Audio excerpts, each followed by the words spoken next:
ओम अरहं सुगुरु शरणं विघ्न हरणं मिटे मरणं सहज हो मन जगे चेतन करे दर्शन स्वयं के हम बने अरहं बने अरहं बने अरहं बने अरहं।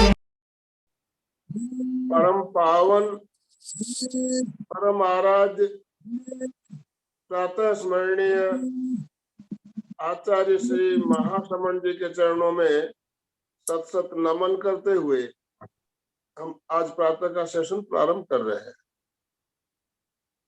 त्रिपदी वंदना। वंदे अरहं वंदे वन्दे गुरुवरं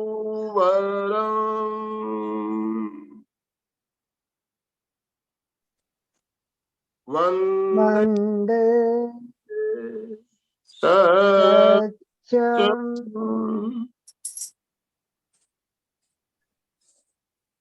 सभी साधक साधिकाओं को जय जिनेन्द्र, सुप्रभात, good morning, good morning, very very very good morning, very good morning. आज मंगलवार का दिन, जैसा कि हम सब जानते हैं, मंगलवार को हमारा विशेष कार्यक्रम चल रहा है लोगस साधना का। उसी कड़ी में आज हम 26वां एपिसोड लेकर आपके साथ जुड़ रहे हैं और हमारे साथ सूरत से अलका जी सांखला हमारी ट्रेनर जुड़ चुकी है। तो मैं ज्यादा समय ना लेते हुए अलका जी आपसे निवेदन करना चाहूंगा, आज का सेशन आप प्रारंभ करें। So most welcome. एमपी के केंद्र और कल्याणम योग केंद्र आपका सहर्ष स्वागत करती है। सुस्वागतम सुस्वागतम। कुछ नए चेहरे भी दिख रहे हैं, सबका स्वागत। आइए, सबसे पहले 3 बार ओंकार करते हैं। हाथ नमस्कार स्थिति में, रीढ़ की हड्डी सीधी, आंखें कोमलता से बंद, चेहरा शांत,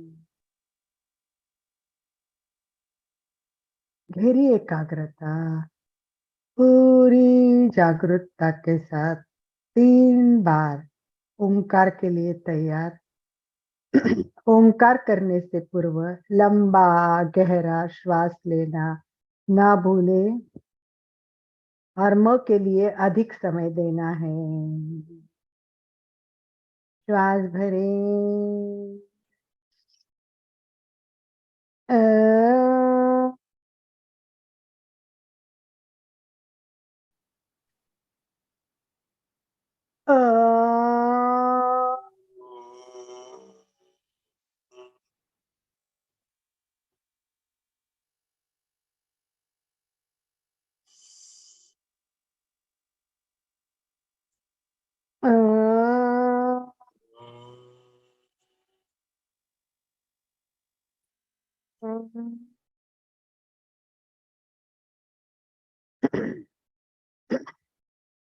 प्रार्थना। गुरुर्ब्रह्मा गुरुर्विष्णु गुरुर्देवो महेश्वरः गुरु साक्षात् परब्रह्म तस्मै श्री गुरवे नमः। गुरवे नमः, गुरवे नमः।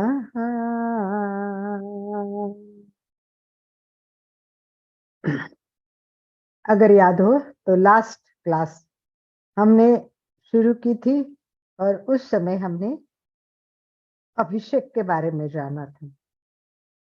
कौन सा अभिषेक किया था हमने? एक ही अभिषेक हमने किया था, और वो कौन सा अभिषेक? जन्माभिषेक। जन्माभिषेक किया था। और वो कहाँ किया था हमने जन्माभिषेक? पांडुशिला पर, पांडुपवन। पांडवन। और वो तो पांडवन पर हम नहीं जाते, वो हाँ, हमारे आज्ञा चक्र पर आज्ञा हमने चक्र किया, पर। आज्ञा चक्र पर किया था। तो और इसके बारे में कोई और विभाजी है? और बाकी कोई थोड़ा सा अगर नए लोग भी है तो इस बारे में और कोई बता सकता है? कोई भी आप में से कि ये अभिषेक, जन्माभिषेक के बारे में कुछ एक दो लाइन और बतानी है, अगर कोई बता सकते हैं तो। नहीं तो सुचिता जी अगर आप बता सकते हैं तो आप बताइए। और सौधर महेंद्र तीर्थंकरों को पांडुपवन के ऊपर ले जाके सहस्त्र आंखों से जन्माभिषेक करते हैं। हमारे रूप में, हम कैसे? यस, विभाजी बता रही है। विभाजी को अनम्यूट कर दीजिए। पांडुपन में इंद्र 5 रूप करते हैं वृषभ का, और अपने गोद में बैठाकर प्रभु का जन्माभिषेक करते हैं। इतने सब जगह से कलश लाते, देव देवी आकर उनका जन्माभिषेक करते हैं। मैंने प्रश्न पूछा कि वो पंडावक वन बने हो गए, हम कैसे करेंगे? मेरुदंड, पांडुपवन जैसा हमारा शरीर का मेरु नहीं, अपने आज्ञा चक्र पर। हाँ, आज्ञा चक्र पर करना है, पर वो इंद्र से कोरिलेट करना है, क्योंकि हम अपने मेरु पर्वत को मेरुदंड से कंपेयर किया कि जैसा वहां मेरु पर्वत है, वहां के हमारे पास क्या है? मेरुदंड है। हमने ऐसे कंप्लीटली जो है मेरुदंड, मेरु पर्वत के आसपास क्या है? चंद्र सूर्य सब घूमते हैं और बहुत सारे नक्षत्र होते हैं। तो हमारे पास क्या है? तो चंद्र और सूर्य दो नाड़ियां हैं। तो इस प्रकार से अगर इंद्र वहां जाके स्वयं 5 रूप लेकर इंद्र यहाँ आते हैं और परमात्मा का अभिषेक करते हैं, तो हमें कैसा करना है? 5 इंद्रियों से, 5 इंद्रियों का सहायता से हमने जन्माभिषेक करना है। जो 5 रूप बनाया इंद्र ने, वैसे अपने 5 इंद्रियों से। Yes, that's right. ओम आरंभ कीजिए विभाजी के लिए। विभाजी ने बहुत परफेक्ट किया। तो जन्माभिषेक करने के लिए पांडवक वन में जब इंद्र आते तो वो 5 रूप लेके आते। इंद्र 5 रूप लेकर आते हैं और हमें क्या करना है? आज्ञा चक्र में जाना है और 5 इंद्रियों के साथ, 5 इंद्रियों, ये हमारे 5 इंद्रियों के अभिषेक के हेतु तत्पर होगी। पर कब, कैसे होगी? जब हमारी आत्मा में एकदम भगवत आत्मा का प्रकट हो जाएगी, जब हमारे भाव उतने हो जाएगी, तब हम जाके 5 इंद्रियों के साथ, 5 इंद्र जैसे 5 इंद्रियों के साथ हम अभिषेक करेंगे। चलिए आगे आ जाइए, आगे थोड़ा सा बताइए। चलिए, जब हम जानते हैं और आगे चलते। सबसे पहले मैंने ये कहा था, इसलिए आए। हाँ, पर उसके पहले मैंने कुछ कहा था कि ये अभिषेक होता है। तो अभिषेक तो हम बहुत सारा करते, तो परमेश्वर का जन्म अभिषेक क्या होता है? तो अभिषेक इसलिए होता है कि परमात्मा का अभिषेक हमारे आत्मा का अभिषेक है। परमात्मा का अभिषेक नहीं है, वो तो हमारे आत्मा का अभिषेक है। परमात्मा को तो उससे कुछ है ही नहीं है। तो इसीलिए सबसे पहले कि यह हमारे आत्मा का अभिषेक है। और हमारे आत्मा का अभिषेक हम खुद करेंगे तो क्या होगा बताइए? कर्म कषाय नष्ट हो जाएंगे, जन्म ये जन्म कर्म कषाय नष्ट हो जाएगी। आत्मा हो क्या जाती होगी? है। शुद्ध चित्र परिणामी होगी। यस। तो आइए अपने निज भावों को भगवत सत्ता यानी शुद्ध चित्र का अभिषेक करने के लिए तैयार हो गए। तो इसीलिए हमें क्या करना है? सबसे पहले तो हमें आज्ञा लेनी है। आज्ञा लेके फिर हमें शुरू करना है। तो चलिए, आज्ञा के पहले ओरिजिनल जो शब्द है वो उच्चारण करेंगे और उसके साथ अर्थ भी उच्चारण करेंगे। तो एक एक पूर्ण उच्चारण करेंगे ओरिजिनल का और फिर मीनिंग का। तो एक साथ हाथ नमस्कार स्थिति में करें, रीढ़ की हड्डी सीधी और शांत, आंखें कोमलता से बंद, चेहरा शांत।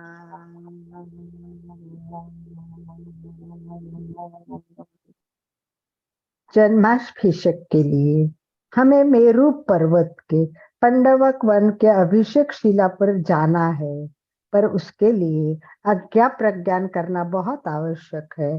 तो हम आज्ञा के लिए प्रभु से प्रार्थना करते हैं।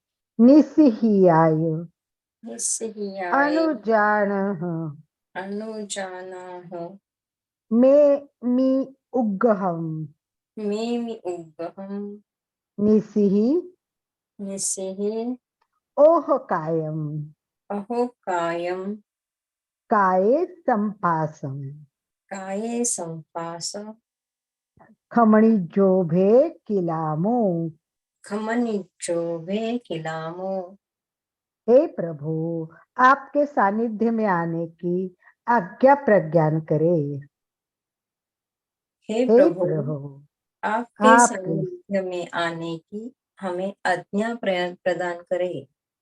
आपके अवग्रह मंडल में आपके अवग्रह मंडल में जो हमारे आज्ञा चक्र में प्रतिष्ठित है, जो हमारे आज्ञा चक्र पे प्रतिष्ठित है, वहां आने की वहां आने की और आपकी काया को और आपकी काया को मेरी काया से मेरी काया से स्पर्श करते हुए स्पर्श करते हुए आपकी किलामना आपकी किलामना और शातना से होती है, तो हमें क्षमा प्रदान करे। से असाधना से होती है, तो हमें क्षमा प्रदान करे। क्षमा प्रदान करे। और आइए पहले हम 4 बार लोगोस्य का ध्यान कर लेते हैं और उसके बाद अभी हमने पहले पूरा जन्माभिषेक के बारे में जान लिया, जन्म कल्याणक के बारे में समझ लिया। अभी हम 5 कल्याणक की ओर जाने से पहले ध्यान की ओर चलेंगे। रीढ़ की हड्डी सीधी, आंखें कोमलता से बंद, चेहरा शांत,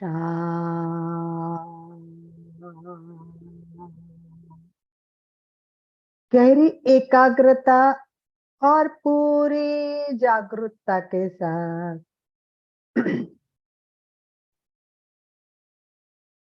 पूरा शरीर शिथिल हो जाए।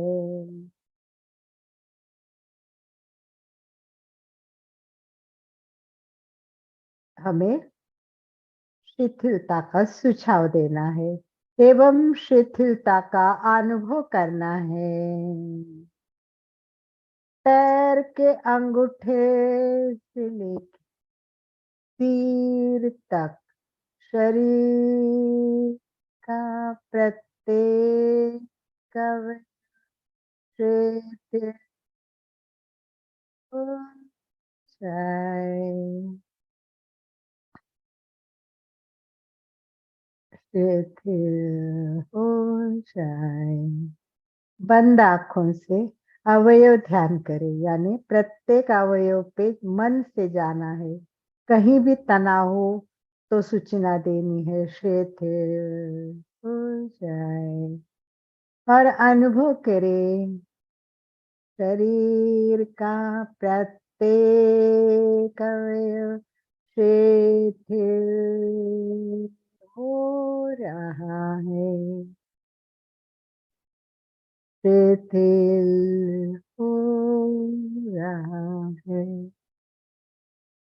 हो रहा है। छोड़ दो, पूरे शरीर को शिथिल छोड़ दीजिए। अनुभव करे मैं शरीर नहीं हूँ, मैं आत्मा हूँ।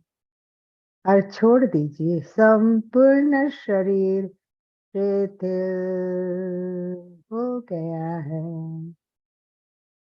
शिथिलता का अनुभव करें, शिथिल शिथिल शिथिल हो गया है।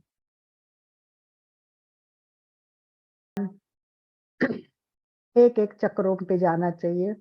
एक गाथा एक चक्रों पर, जैसे गाथा पूरी होगी धीरे से दूसरे चक्र पर जाना है। सातों चक्र पर जाते हुए लास्ट में चंदेसु निम्बलयरा में ब्रह्मांड चक्र पर परम सत्ता पर जाना है, और वहां से पूरी ऊर्जा प्राण शक्ति लेते हुए वापस हमें सिद्धा सिद्धिम पे आज्ञा केंद्र पर आना है। इस बात को ध्यान रखते हुए और दो बातें ध्यान रखनी है। नीचे का चक्र मूलाधार चक्र और ऊपर का चक्र, दोनों चक्र का रीढ़ के हड्डी से कोई संबंध ही नहीं है। इसलिए उसको जो हम भाव भाते वो पूरे चक्राकार भाव हो गए, उसी में चक्र में चारों तरफ से उस भाव को भाना है। और फिर ऊपर जाते हुए वो आगे से पीछे जाएगा और पीछे से आगे आएगा। इस तरह ये रीढ़ के हड्डी से आगे से पीछे तक जाता है। इस तरह ध्यान से एक एक चक्र पर जाके पूरा कंसंट्रेट करते हुए साधना करनी है। चित्त को शक्ति केंद्र पर, मूलाधार केंद्र पर ले जाइए और शुरू करते हैं लोगस क्या ध्यान। लोकस्य उच्चोयकरे धम्म तिथयरे जिने अर्हन्ते कित्तैसं चौवीसंपि केवली उसभमजियं च वन्दे सम्भवमभिनन्दनं च सुमयं च पामपहं सुपासं जिनं च चण्डपहं मन्ते सुवीं च पुप्पदन्तं सियलतिचं च वासुपूज्यं च विमलमणन्तं च जिनं नमं शान्तिं च वन्दामि। कोऽर्थमर्हं च मल्लिं वन्दे चिनं च वन्दामि विठ्ठलेमि पासं तः वर्धमान्। एवं मैं अभित्वा विहुरमलापहिर्जरमरना चौवीसंपि जिनवरा तिथयरा मे कित्तीयवन्दीयमये चे लोकस्य उत्तम सिद्धा आरोग्यभोगिलाभं समाहिवति चन्दे सुनिर्मलयरा आयते सरला सागरवर गंभीरा सिद्धा सिद्धिं चंदे तु निर्मलयरा आयते स्वयं पयासयरा सागरवर गंभीरा सिद्धा सिद्धिं मम दिशन्तु कित्तीयवन्दीयमये चे लोकस्य उत्तम सिद्धा आरोग्यभोगिलाभं समाहिवरमुत्तमं दिन्तु। एवं मे विहित्वा विहुरमलापहिर्जरमरना चौवीसंपि जिनवरा तिथयरा मे अतियम्। कुन्तुमर्हं च मल्लिं वन्दे चिनं च वन्दामि विठ्ठलेमि पासं तः वर्धमानं च। सुवीं च पुप्पदन्तं स्त्रियलतिचं च वासपुच्छं च विमलमणन्तं च जिनं धम्मं सन्तिं च वन्दामि कुशभमजियं च वन्दे सम्भवमभिनन्दनं च सुमयीं च पौमपहं सुपासं जिनं च चन्दपहम् लोगस्य उच्चोयगरे धम्मतिथयरे चिणे अर्हन्ते कित्तैतं चौवीसंपि केवली लोगसौच्चोयगरे धम्मतिथयरे चिणे अर्हन्ते कित्तैतं चौवीसंपि केवली उशभमजियं च वन्दे सम्भवमभिनन्दनं च सुमयीं च पामपहं सुपासं जिनं च चन्दपहं वन्दे सुवीं च पुप्पदन्तं श्रियलतिचं च वासुपुच्छं च विमलमणन्तं च जिनं धम्मं सन्तिं च वन्दामि कुन्तुमर्हं च मल्लिं वन्दे मुनिसुभयं नमिजिनं च वन्दामि रिक्तनेमि पातं तः वर्तमानं च एवं मे अभित्वा विभुरे मनापन्यजन्मना चौवीसंपि जिन्वरातिथरामि कित्तीयवन्दीयमये जे लोगस्य उत्तम सिद्धा आरोग्यबोहि लाभं समाहि वरमुत्तम चन्दे सुनिर्मलयरा स्वयं सागर वर गंभीरा सिद्धा चंदे सुनिमलयरायचे स्वयं पयासयरा सागर वर गंभीरा सिद्धा सिद्धिनम कित्तीय वंदीयमये जे लोकस उत्तम सिद्धा आरोग्य बोहिलाभं समाहि वरमुत्तमम् एवं मे वित्वा विभुरमलापन्यजरमरणा चौवीसंपि जिन्वरातिथरामि कुन्थुमर्हं च मल्लिं वन्दे मुनिसुभयं नमिजिनं च वन्दामि रिक्तनेमि पासं तः वर्धन् सुवीं च पुप्पदन्तं श्रियलतिचं च वासुपुच्छं च विमलमणन्तं च जिनं धम्मं सन्तिं च वन्दामि कुशभमजियं च वन्दे सम्भवमभिनन्दनं च पौमपहं पासं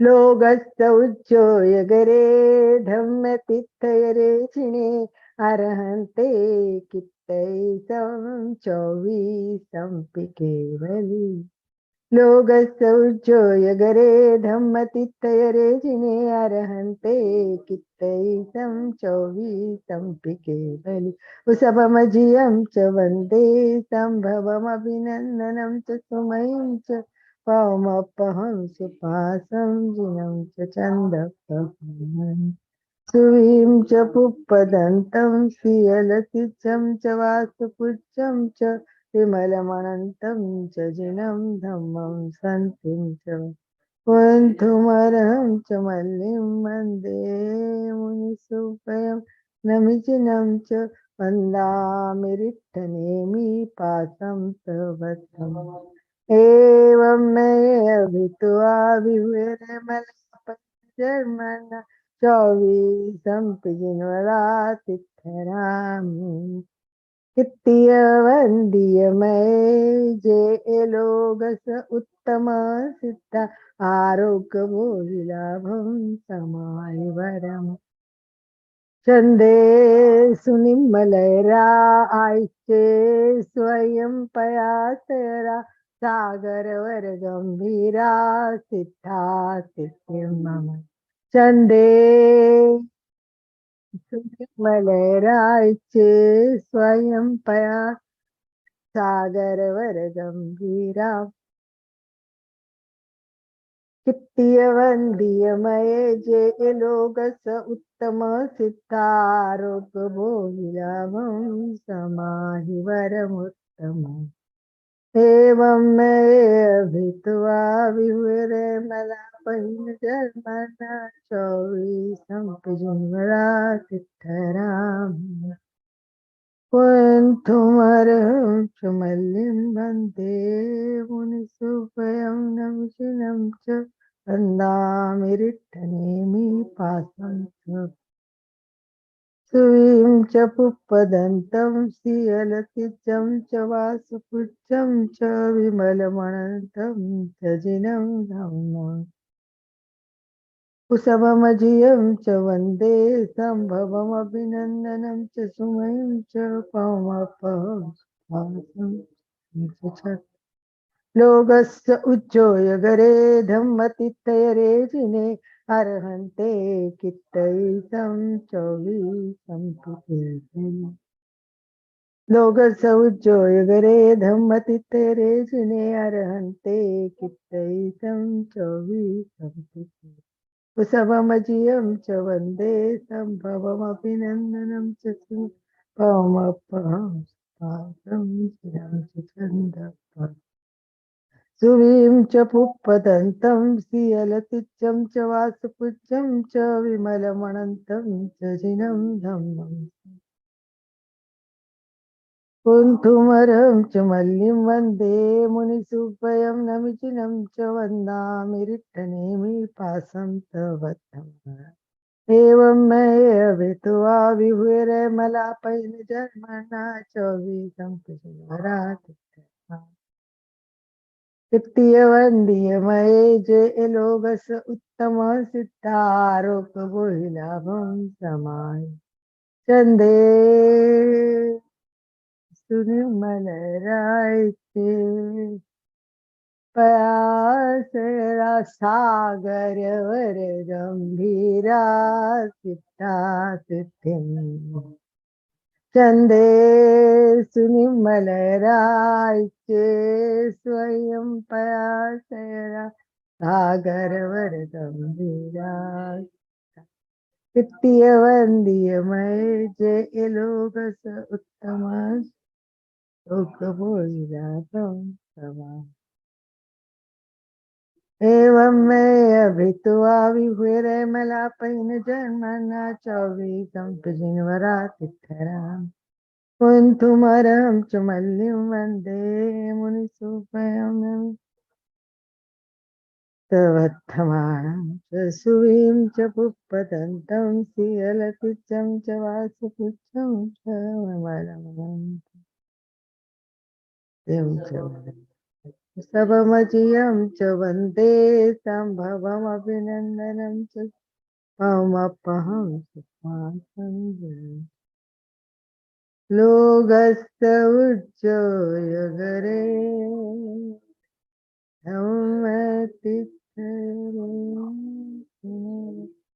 अर्हन्ते कित्तैतं चौबीसं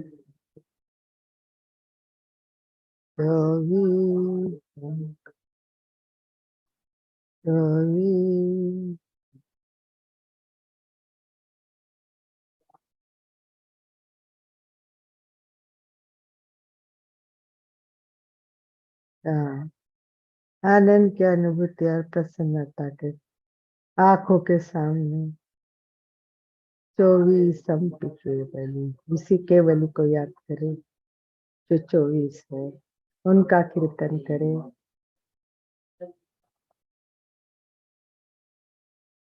मन से, भाव से। जब तक अंदर का भाव पूरा नहीं जगेगा, दर्शन नहीं होंगे, आगे हम नहीं बढ़ेंगे।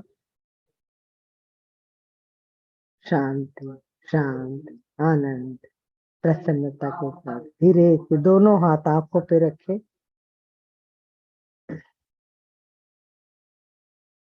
आंखों को टिमटिमाए, धीरे से हाथ नीचे करते हुए पूरे गाल पे, मस्तिष्क पे पूरी शक्ति ऊर्जा जो लिए पूरे बॉडी में फैला दीजिए।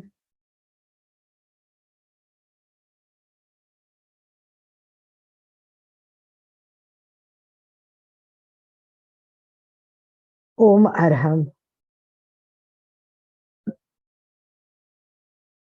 चलिए आज के विषय की ओर चलते। लोगस्य में हम पंच कल्याण के बारे में क्यों जान रहे हैं, प्रश्न वो भी है क्योंकि हमने शुरुआत की थी जन्माभिषेक से। जब जन्म अभिषेक और जन्म कल्याण की बात चली तब प्रश्न आ गया कि 24 तीर्थंकर होते हैं, उनके कल्याण क्यों मनाए जाते हैं, कब मनाए जाते हैं, कौन से होते हैं। तो आज हम उस पर थोड़ी सी चर्चा करेंगे। सबसे पहले तो मैं उन लोगों से निवेदन करूंगी कि जो पंच कल्याण के बारे में बात कर सकते हैं, कुछ बता सकते हैं, तो स्टार्ट में मैं थोड़ा सा खाली बताती हूँ और फिर आप करोगे स्टार्ट। तो तब तक चिंतन कीजिए कि पर जाना है तो सीरियल जाना है, ऐसे कोई कल्याण के बारे में बात नहीं करनी है, स्टेप बाय स्टेप ही बात करनी है।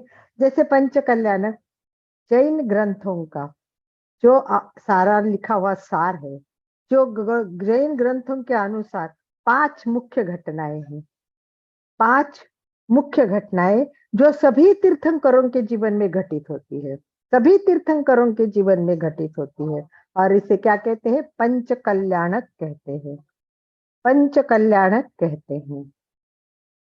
वो 5 कौन से हैं? नंबर 1 गर्भ कल्याणक, फर्स्ट है गर्भ कल्याणक। जब तीर्थंकर प्रभु की आत्मा माता के प्रभु में गर्भ में आती है, जब तीर्थंकर प्रभु की आत्मा माता के गर्भ में आती है, वो गर्भ कल्याणक। जन्म कल्याणक, जब तीर्थंकर बालक का जन्म होता है तो जन्म कल्याणक। दीक्षा कल्याणक, जब तीर्थंकर सब कुछ त्याग कर वन में जाकर दीक्षा ग्रहण करते हैं, वो दीक्षा कल्याण। केवल ज्ञान कल्याण, जब तीर्थंकर को कैवल्य की प्राप्ति होती है तो कैवल्य ज्ञान कल्याण। और 5वां और आखिरी मोक्ष कल्याण, जब भगवान का शरीर, जब भगवान खुद ही शरीर का त्याग कर देते हैं और सभी कर्म नष्ट कर देते हैं, वो लास्ट का है, वो है मोक्ष कल्याणक। तो आप बात करेंगे, आप लोग सीरियल बात करेंगे। पहले हम बात करेंगे गर्भ कल्याणक की। उसके पहले ये बताइए कि कल्याणक से क्या होता है, कल्याणक क्यों मनाते हैं, कल्याणक का बेसिक क्या उद्देश्य है, उससे लोगों को क्या मिलता है। तो चलिए कोई अगर इस बारे में बता सकते हैं तो बताइए। हाँ विभा जी तो बताएंगी, विभा जी का हाथ ऊपर है, विभा जी को अनम्यूट का ऑप्शन दीजिए। सुचिता जी, विभा जी का नॉलेज अच्छा है, वो शेयर हो जाए, इसीलिए मैंने स्टार्ट में कहा है कि आप लोग बोलेंगे, उसके बाद में बहुत डीप में नहीं जाना है, हमें थोड़ा थोड़ा ही देखना है। 15-20 मिनट में हमें सारे कल्याणक पूर्ण करने हैं, क्योंकि अनम्यूट हमें है कल विभा जी, शायद अनम्यूट ही है। देख लीजिए विभा जी, नहीं हो रहा है, हो गया। कल्याणक का महत्व 5 कल्याणक होते हैं। जन्म कल्याणक, जीवन कल्याणक, जन्म कल्याणक। वो 5 दीक्षा कल्याणक के नाम बता दिया, अभी उसका क्यों मनाते, इसका क्या फायदा है, क्या है ये। तीनों लोक में, उस वक्त तीनों लोक में नारकी के जीवों को भी सुख की अनुभूति होती है, पृथ्वी पर के लोगों को भी सुख की अनुभूति है, और देवलोक के लोगों को भी सुख की अनुभूति होती है उस वक्त। बराबर है। और कोई, और कुछ, कोई पहले अपन पॉइंट बता देंगे, सपनों के बाद में जाएंगे सपनों को, पहले तो पांचों हम कल्याणक के। प्रत्यक्ष रूप में तो तीर्थंकर को नहीं देख पाते हैं, लेकिन उनके पंच कल्याणक मनाते हैं तो जिन बिंबों की प्रतिष्ठा करते हैं, यानी मूर्ति प्रतिष्ठा करते हैं, उनमें हम 5 कल्याणक देखते हैं और बहुत सुंदर आनंद की अनुभूति होती है। बिल्कुल बिल्कुल, ये पांचों जो प्रसंग है ये तीनों लोक के, जैसे विभाजी ने कहा, तीनों लोक के जीव और प्राणियों के लिए कल्याण कारक होते हैं। उनका पर कल्याण और स्व कल्याण, इसमें कल्याण। दोनों कल्याण होते हैं। और सबसे बड़ी उपलब्धि ये है, ये लौकिक आनंद तो उपलब्ध होता है, परंतु इनके पर नरक के जीवों को हमेशा दुख ही दुख रहता है। इतना दुख होता है कि उसमें कोई कल्पना भी नहीं कर सकता, परंतु उनको उस क्षण आनंद की अनुभूति होती है, आनंद की उपलब्धि होती है। तो चलिए, गर्भगमन का दूसरा नाम बताइए। गर्भगमन के लिए एक दूसरा नाम भी है। च्यवन कल्याणक। चौवन, बराबर है। चौवन, बराबर है। चौवन यह तीर्थंकरों के गर्भागमन का दूसरा नाम है, चौवन। तो अरिहंत परमात्मा के लिए यह बेला है जिसमें समस्त कर्म लीलाओं को समाप्त करके, समस्त कर्म लीलाओं को समाप्त करके अपने अंतिम भव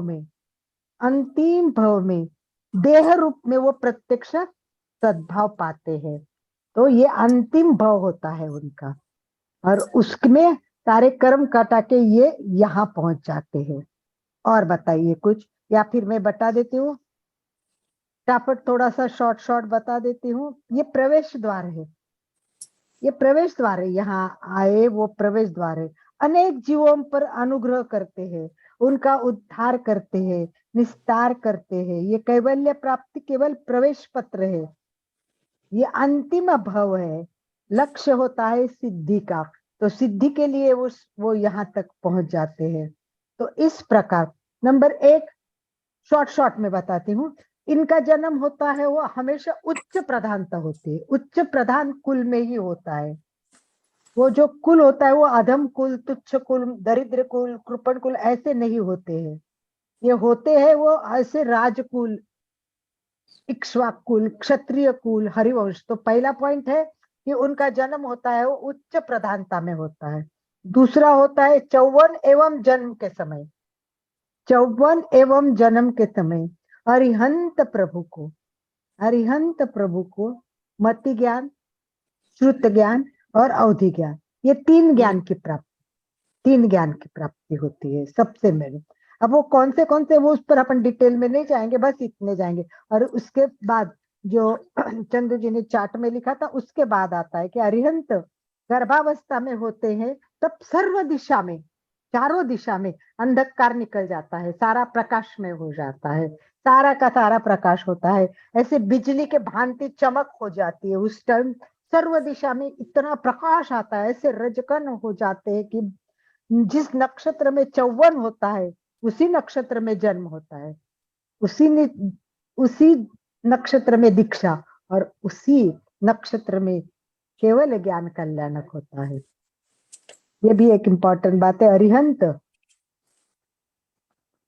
जिस नक्षत्र में चौवन होता है उसी नक्षत्र में जन्म, दीक्षा और कल्याणक होता है। तीन ही जगत में एक आनंद की अनुभूति होती है। और सबसे बड़ी बात है, चौवन के प्रभाव के वातावरण जो विशेषता होती है, वो सबसे विशेषता है कि सपनों की विशेषता। सपनों, माता को जो स्वप्न आते हैं उसके बारे में, और उस स्वप्न के बारे में बहुत कुछ दिया गया है। और कितने स्वप्न होते हैं, कौन से होते हैं, कैसे होते हैं, क्यों होते, पूरा चैप्टर का चैप्टर है स्वप्न पर। हम इतना डीप में नहीं जाएंगे, और ये जानेंगे कि भाई स्वप्न तो माता को आते ही है। 14 स्वप्न आते हैं सब तीर्थंकरों के माताओं को, सब तीर्थंकरों के माताओं को स्वप्न आते हैं, सभी तीर्थंकरों के माताओं। उनका क्रम एक जैसा नहीं होता है, क्रम तो अलग अलग होता है सपनों का, परंतु 24 तीर्थंकरों को आता है। जैसे उदाहरण के लिए अगर जाने, हम एक ही बताती हूँ, ऋषभदेव भगवान की माता को प्रथम स्वप्न आया तो वृषभ का था, परंतु भगवान महावीर को प्रथम स्वप्न आया तो वो सिंह का था। इस प्रकार सपनों का क्रम अलग हो सकता है, परंतु 24 तीर्थंकरों को। परंतु एक कहा गया है कि भाई पार्श्वनाथ भगवान के माता ने 11वां भव में और 12वां क्षीर सागर का स्वप्न देखा था। क्षीर सागर, आप जानते हैं कि क्षीर सागर क्या होता है। तो इस प्रकार वो कम ज्यादा सपने होते। दिगंबर में 16 सपनों बताए हुए हैं, है ना। दिगंबर में 16 सपनों को बताए, श्वेतांबर में 14 सपनों की मान्यता है।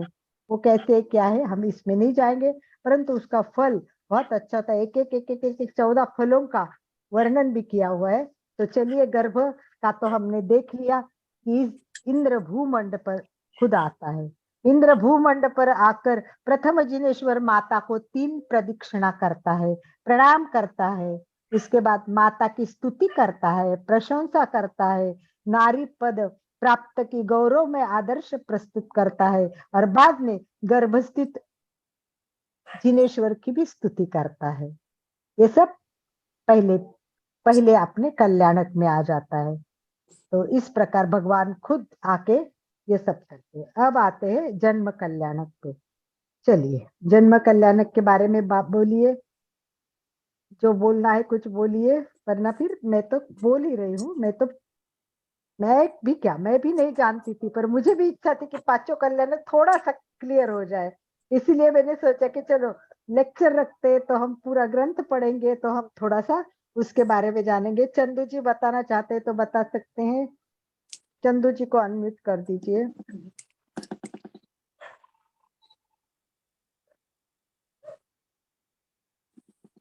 को मतलब उनका अभिषेक करते हैं मेरू पर्वत ले जाके।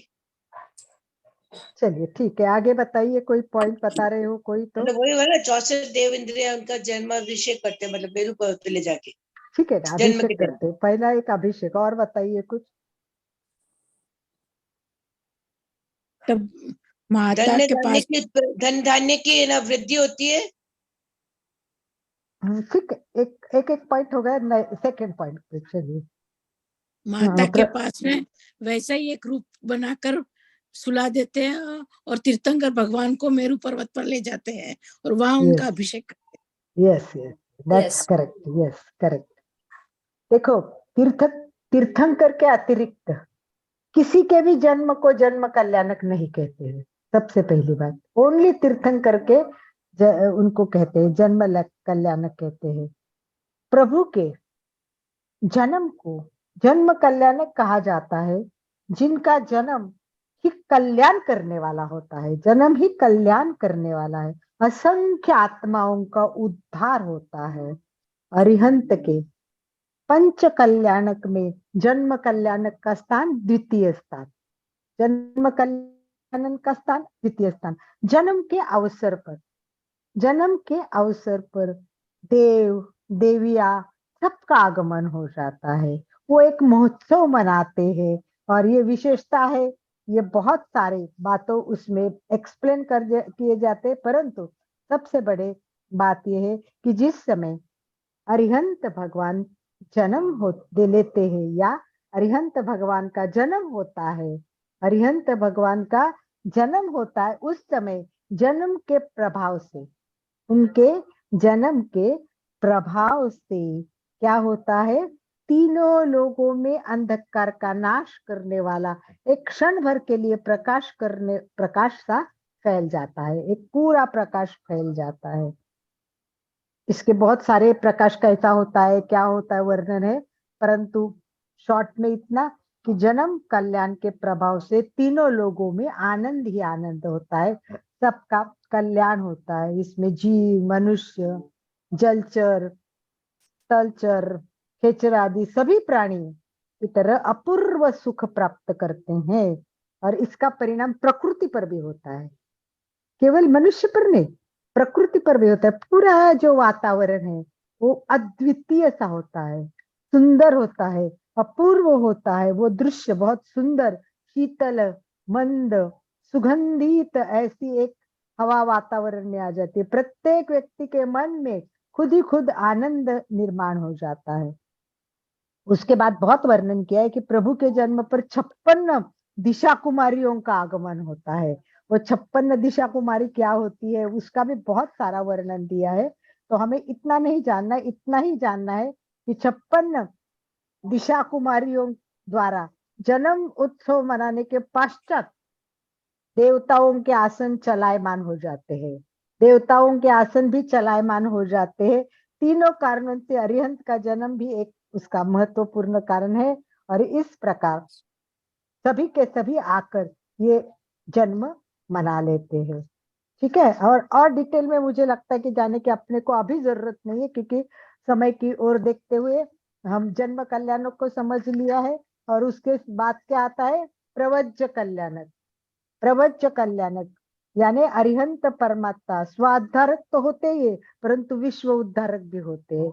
खुद का तो उद्धार करते ही है, परंतु विश्व उद्धार भी कर लेते हैं। इसमें क्या होता है, वीतराग चरित्र का प्रकट होता है, और पुरुषार्थ मूर्तिमंत अरिहंत प्रव्रज्या मार्ग पे अपना अभिषेक अभि अभिनिष्क्रमण कर देते हैं। तो ये वितराग की दशा कैवल्य स्थिति प्राप्ति होते हेतु के लिए होती है। अनासक्ति में ऐसा ही वो जीवन जीते हैं, ऐसे ही वैराग्य उनमें, हाँ वैसे ही वैराग्य भाव।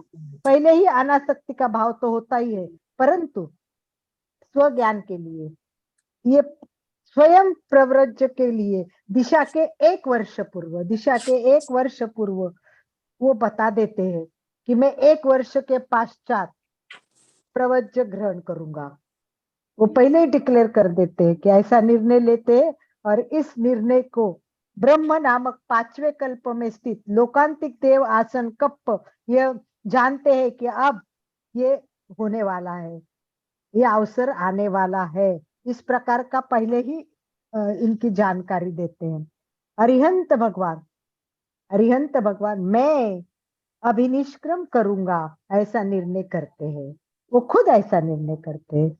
उस समय विचलित आसन में इंद्र भगवान ये अभिनिष्क्रम का आवर्तन, उनका जो ज्ञान होता है उससे वो जान लेते हैं कि वो अभी होने वाला है।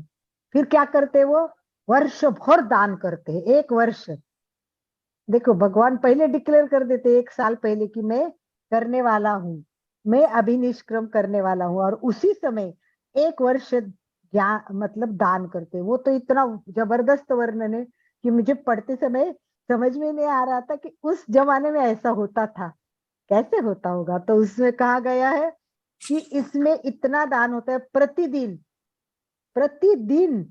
1,08,00,000 इतना ज्ञान प्रतिदिन, यानी 1 वर्ष में 388 करोड़ 80 लाख का दान सुवर्ण दिनारों से किया जाता है। देखो कल्पना करो उस टाइम ये कितना होगा, ये प्रॉपर्टी कितनी होगी, कैसी होगी। तो ये सब बहुत सुंदर वर्णन किया हुआ है। तो इस प्रकार उनका मनाया जाता है, मतलब पूरे के पूरे मनाया जाता है। और इतना दान, और यही दान में और भी बहुत प्रकार के दानों का वर्णन इसमें बहुत सुंदर प्रकार से किया जाए। इस प्रकार होने के बाद अगला कौन सा आएगा, केवल ज्ञान। उसके बाद भगवान को परमात्मा की बेला, वो इतनी सुंदर बेला, केवल ज्ञान के अनंत प्रकाश में पूरा संसार भी प्रकाशित हो जाता है, इस प्रकार केवल ज्ञान भगवान को होता है, बराबर। जिन, केवली, सर्वज्ञ, सर्वदर्शी, इस प्रकार ये सब कुछ देख सकते हैं। मनुष्य, नरक, तिर्यंच, देवलोक, ऐसा कोई पर्याय नहीं कि वो नहीं जानते, सब कुछ जानते हैं मन वचन कायादि से। तो इस प्रकार अरिहंत और केवली, इसमें थोड़ा सा फर्क दिया है, पुस्तक में लिखा है, मुझे उतना समझ में नहीं आता है, परंतु क्या बोलते हैं, परमाणु इतना दोनों में थोड़ा सा फर्क रहता है। उस समय प्रभु केवल ज्ञान की दिशा से प्रसन्न होते हैं, सुख कारक होते हैं। तो उसके बाद क्या होता है, समवसरण बनाया जाता है। वो समवसरण का वर्णन तो इतना जबरदस्त है कि किस किस प्रकार के समवसरण होते हैं, उसके कितने और नाम है, जहां जाके भगवान मोक्ष के लिए प्रवचन देते हैं। तो इस प्रकार समवसरण के बहुत सारे प्रकार होते हैं। मुख्य 2 प्रकार बताए, एक तो गोलाकार होता है और एक चौरसाकार होता है। तो ये समवसरण बहुत प्रकार के होते हैं, पर मेन ये 2 प्रकार के होते हैं। फिर वो किस तरह होता है, फर्स्ट क्या होता है, सेकंड क्या होता है, बहुत वर्णन किया हुआ है। तो यस, 12 जो होते हैं, हर जीव बहुत पूरे जीव आते हैं, सभी जीव आते हैं, इस पर बहुत ज्यादा तो उसका वर्णन बहुत किया है। और भगवान है ना, भगवान कैसे जाते हैं वहां की, कहते हैं कि सुवर्ण कमल होते हैं, सुवर्ण कमल होते हैं, उस पर पदन्यास करते हुए परमात्मा समो शरण में प्रवेश करते हैं। सुवर्ण कलम, सोचो सुवर्ण के क्या होते हैं? कमल। कमल होते हैं, स्वर्ण के कमल। और ऐसे एक एक कमल पे पदन्यास करते हुए परमात्मा समो शरण की ओर जाते हैं। भक्तांबर की गाथा, मंत्रों की गर्भित, इस प्रकार सब वर्णन दिया हुआ है, किसी किसी में क्या क्या किए करते। तो इसमें क्या होता है कि प्रदक्षिणा करते हैं, सबसे पहले प्रदक्षिणा करते हैं और नमो तिथस्य बोलते हैं। नमो तिथस्य ऐसे बोलते हैं। तीर्थंकर को नमस्कार करते हैं। शंका हो सकती है कि तीर्थ की रचना करने वाले क्यों, किसको प्रणाम करते हैं? तो ये कौन सी विधि है? तो नमो एक भाववाचक संज्ञा है, जिसका अर्थ है नमन करते हैं। और किसको? सिद्ध के लिए, क्योंकि उनको सिद्ध बनना है, इसीलिए। तो इस प्रकार केवल ज्ञान में बहुत कुछ हमें इसमें एक एक कल्याणक पर एक एक क्लास हो सकती है, एक एक कल्याणक पर एक एक क्लास हो सकती है। इतना कैसे दिव्य ध्वनि आती है, कैसे दुदुम्बी होती है, कैसे आभा मंडल तैयार होता है, ये सब मतलब जितना भी जानोगे तो कल्याणक के बारे में बहुत कुछ दिया है। कल्याणक का एक चैप्टर बहुत डीप है। तीर्थ और तीर्थंकर क्या होते हैं, उनका आचार्य उपाध्याय, इनका सबका वर्णन फिर केवल कल्याणक में संपूर्ण तरह से समझा दिया है। तो इस प्रकार ये सारा वर्णन होता है। और उसके लास्ट में कौन सा आएगा? निर्वाण कल्याणक लास्ट में। चलिए लास्ट 2-4 मिनट है, तो भगवान का, परमात्मा का निर्वाण समय जानते हैं। कौन? देवेंद्र। और वो अंतिम समोशरण की रचना करते हैं। अभी हमने देखा समोशरण कौन सा था? प्रवचन देने का, मोक्ष का प्रवचन देने का, उसका आकार कैसा होता है वगैरह। और इसके बाद निर्वाण के लिए जो समोशरण होता है वो कैसा होता है, पूरा उसका वर्णन किया हुआ है।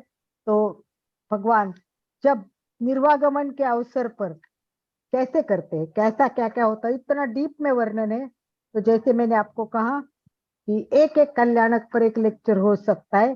तो सर्व कर्म का क्षय होने के पश्चात, सर्व कर्मों का क्षय होने के पश्चात परमात्मा औदारिक, तेजस, कार्मना, इन शरीरों को छोड़कर ये सब शरीर छोड़ देते हैं। और अरिहंत परमात्मा के सर्व कल्याणक पर्व में सारे लोग उद्यत होते हैं। ऐसा सब कुछ होते हुए परमात्मा का निर्वाण कल्याणक मनाया जाता है। 54 से लेकर निर्वाण तक, 54 से लेकर निर्वाण तक प्रत्येक कल्याण के अवसर पर इंद्र अपने परिवार के सहित महोत्सव मनाते हैं। इंद्र अपने परिवार के सहित, और अंतिम विधि होती है, अंतिम विधि हो जाती है। तो वो किस तरह चित्ता बनाते हैं, चिता भी बनाते हैं, वो कैसी होती है उसका पूरा वर्णन इसमें किया हुआ है। तो इस प्रकार हमने शॉर्ट में और एकदम स्वीट में 54 से लेके निर्वाण तक का कल्याणक का बारे में थोड़ा थोड़ा जान लिया। तो मैंने आपको यही कहा कि इतना वर्णन है कि एक एक कल्याणम पर एक लेक्चर हो सकता है। हमें इतना डीप में नहीं जाना था, बस एक स्पर्श करना था, इसलिए हमने टच किया।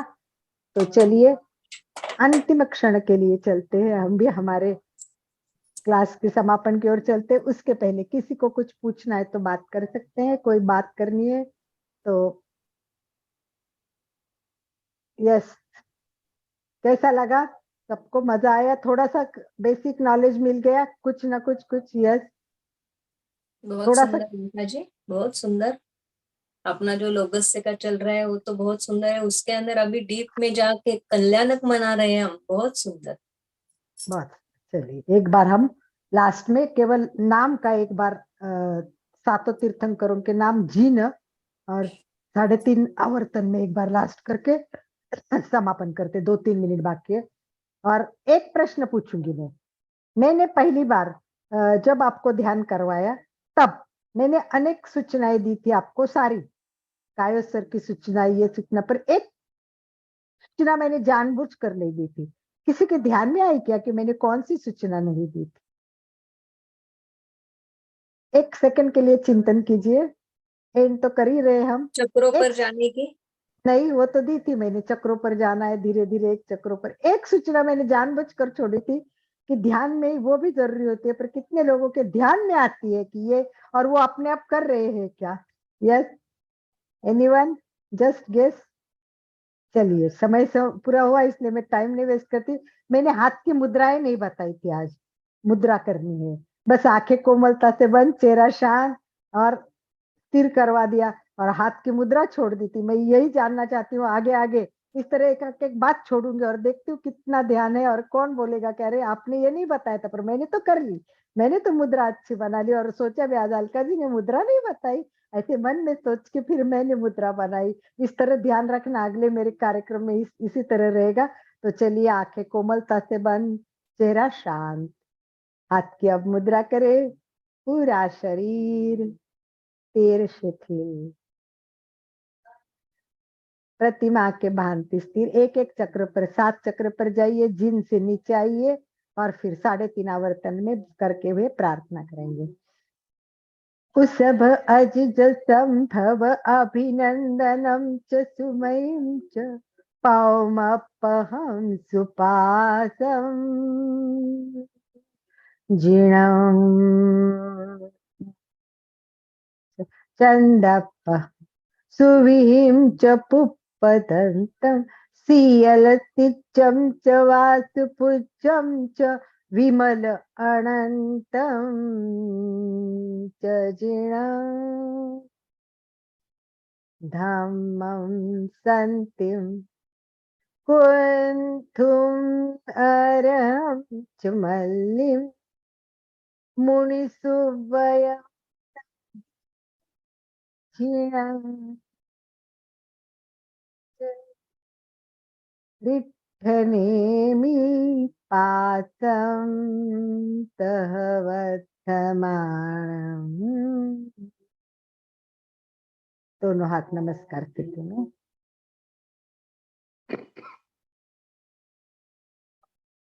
मैं चैतन्य में, मैं आनंद में, मैं शक्ति में, मेरे भीतर अनंत ज्ञान, अनंत चैतन्य, अनंत शक्ति का सागर लहरा रहा, इसका साक्षात्कार करना ही मेरे जीवन का परम लक्ष्य है।